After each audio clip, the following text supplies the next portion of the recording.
Hey parents, how are we today? I hope you've been enjoying your weekend with your family. Yeah, yesterday I started on a topic about listening to our children in different stages.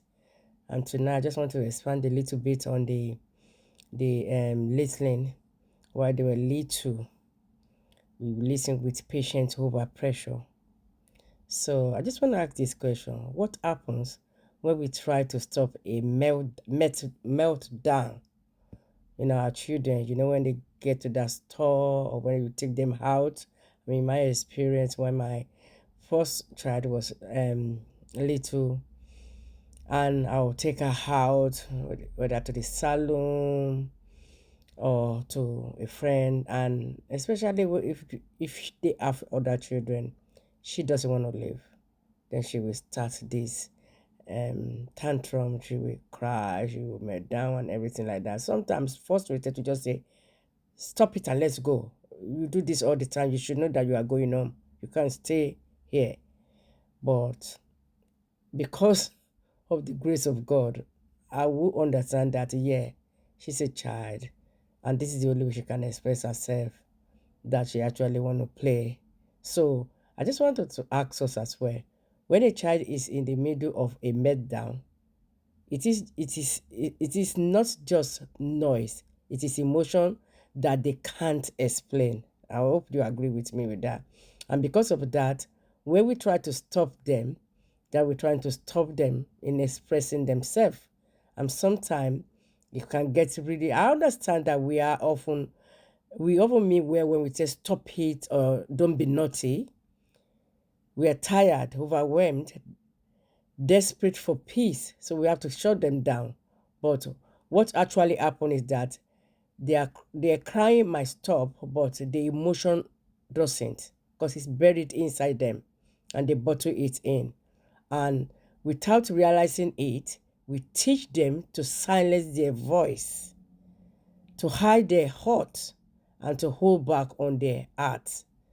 But when we pause, kneel, and say, I'm here, tell me what is going on, talk to them instead, we give them something far greater than calm.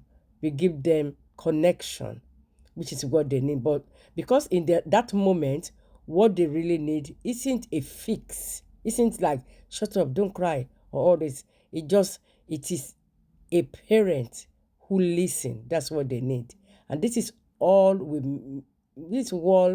we're talking about when we said patience over pressure. When it comes to listening to our children at the little age, from to zero to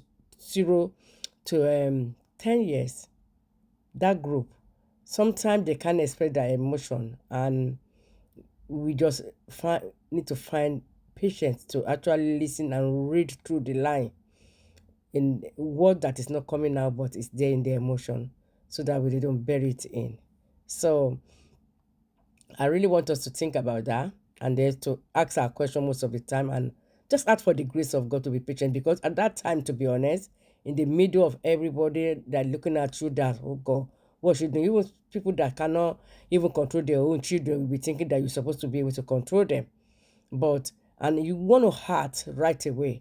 But let us just think and pause that this time around, what they're asking us to do is just listen, because they are trying to express themselves one way or the other.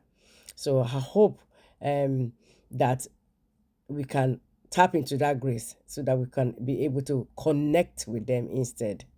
Um, Also, I wanted to ask us, I want us actually to learn from each other. I wanted to ask us that this week, are you able to type in the comments for me, what is one lesson you have learned as a parent this week? It doesn't really mean on this platform, but I mean in general. Maybe in your practice with them, maybe when you take them out to go to school, or maybe your adult children that you talk to them, maybe your teenager that you have time with them. What is one thing, one lesson you have learned as a parent this week? If you can share it, I'll be so grateful. Thank you for joining me once again. God bless.